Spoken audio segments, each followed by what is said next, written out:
Cryptocurrency PM மார்க்கெட்டில் லொஸ்ஸை குறைக்குமா trading bots? S, ஆனால் நீங்கள் அதுக்கு எந்த ட்ரேடிங் போட்டை நீங்கள் செலக்ட் பண்ணீங்கிற பொறுத்து இருக்குது.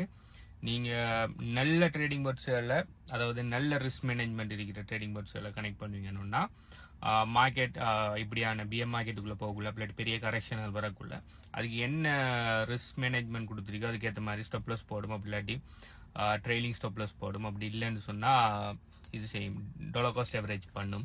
அப்படி டாலர் காஸ்ட் ஆவரேஜ் பண்ணுறதுக்குரிய போதுமான அளவு ஃபண்டு கொடுத்துறீங்களா, எந்த அளவுக்கு டாலர் காஸ்ட் ஆவரேஜ் பண்ணணுங்கிறத நீங்கள் கொடுத்துறீங்கிறதுல வச்சு நிறைய விஷயம் இதில் தாக்கம் செலுத்து. ஆனால் நீங்கள் பொட் கனெக்ட் பண்ணுறீங்க, நல்ல போட் இல்லை, மொக்க போட் ஒன்று கனெக்ட் பண்ணீங்க, இதுக்கு ப்ராப்பரான ரிஸ்க் மேனேஜ்மெண்ட் இல்லைன்னா நாளைக்கு மார்க்கெட் கீழே போகக்குள்ள அந்த போட்டும் ஸ்டாப் ஆகிறதுக்கு அப்படி இல்லாட்டி நல்ல இதாகிறதுக்கு சான்ஸ் இருக்குது.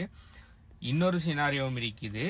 அது என்னன்னா, நீங்கள் நல்ல போட்டை கனெக்ட் பண்ணியிருப்பீங்க, ஆனால் அந்த பொட்டுக்குரிய போதுமான அளவு ஃபண்ட் அலோகேட் பண்ணாமல், ரிஸ்க் மேனேஜ்மெண்ட்டுக்கு போதிய அளவான ஃபண்ட் அலோகேட் பண்ணாமல் நீங்கள் மேனுவல் மேனிப்புலேஷன் உங்களுக்கு செஞ்சுருப்பீங்கன்னாலும் பட் நல்லா பெர்ஃபார்ம் ஆகுது. ஸோ பட் பிஎம் மார்க்கெட்டை நல்லா பெர்ஃபார்ம் ஆகுறதும் ஆகாமல் இருக்கிறதும் ரெண்டு விஷயம். ஒன்று, நல்ல ரிஸ்க் மேனேஜ்மெண்ட் இருக்கிற பொட்டாக இருக்கணும். ரெண்டாவது, அப்படி நல்ல ரிஸ்க் மேனேஜ்மெண்ட் பொட்டாக இருக்கிற பொட்டாக இருந்தாலும் அதுக்குரிய ரிஸ்க் மேனேஜ்மெண்ட்டுக்குரிய விஷயங்களை நீங்கள் செஞ்சிருக்கணும்.